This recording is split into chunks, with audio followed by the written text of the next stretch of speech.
ধলাই জেলার লংতরাই ভ্যালি মনু এলাকায় মনু ব্রিজ থেকে নদীতে ঝাঁপ দিয়ে আত্মহত্যার চেষ্টা করা সরলিকা ত্রিপুরা নামের 21 বছরের এক যুবতীর মৃতদেহ উদ্ধার হলো 4 দিনের মাথায়। সংবাদে প্রকাশ গত মঙ্গলবার ধলাই জেলার লংতরাই ভ্যালি মনু এলাকায় মনু ব্রিজ থেকে নদীতে ঝাঁপ দিয়ে আত্মহত্যা করার চেষ্টা করছিল লংতরাই ভ্যালি মনু দেওয়ানপাড়া এলাকার বাসিন্দা স্নেহ কুমার ত্রিপুরা নামে এক ব্যক্তির 21 বছর বয়সী যুবতী মেয়ে সরলিকা ত্রিপুরা। সেদিন থেকে এনডিআরএফ এর টিম অনেক খোঁজাখুঁজি করেও সরলিকা ত্রিপুরাকে উদ্ধার করতে পারেনি। অবশেষে শুক্রবার বিকেল 4:15 নাগাদ মনু নদী থেকে এনডিআরএফ এর কর্মকর্তারা সরলিকা ত্রিপুরার মৃতদেহ উদ্ধার করে। মৃতদেহ উদ্ধারের পর ঘটনাস্থলে ছুটে আসেন মহকুমা শাসক উত্তম কুমার ভৌমিক এবং এসডিপিও রাজু রিয়া।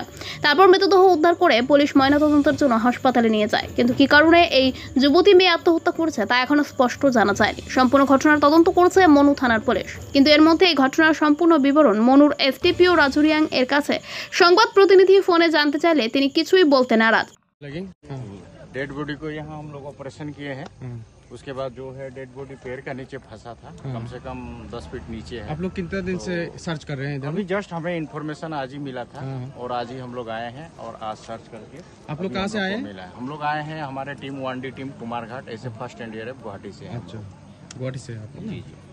साथ में तो आप लोग कितने बजे यहाँ पर पहुँचे थे? हम लोग यहाँ पहुँच गए थे 1:30 और 2 के बीच में। 2 के बीच। तो अभी हो रहा है आपका 4:30। हाँ, तो कितने बजे आइडेंटिफाई कर लिया जो वहाँ पर है? अभी हम लोग 4:15 में आइडेंटिफाई कर चुके हैं। सर्च किया, पूरा एरिया सर्च किया पानी का नीचे। हाँ। पूरा सर्च करने के बाद आइडेंटिफाई हुआ और तो हमने डिक्लेयर किया। अभी कंफर्म हो गया कि डेड बॉडी हुई है। जस्ट अभी हमारे रेस्क्यूअर्स उसे निकाल रहे हैं। अभी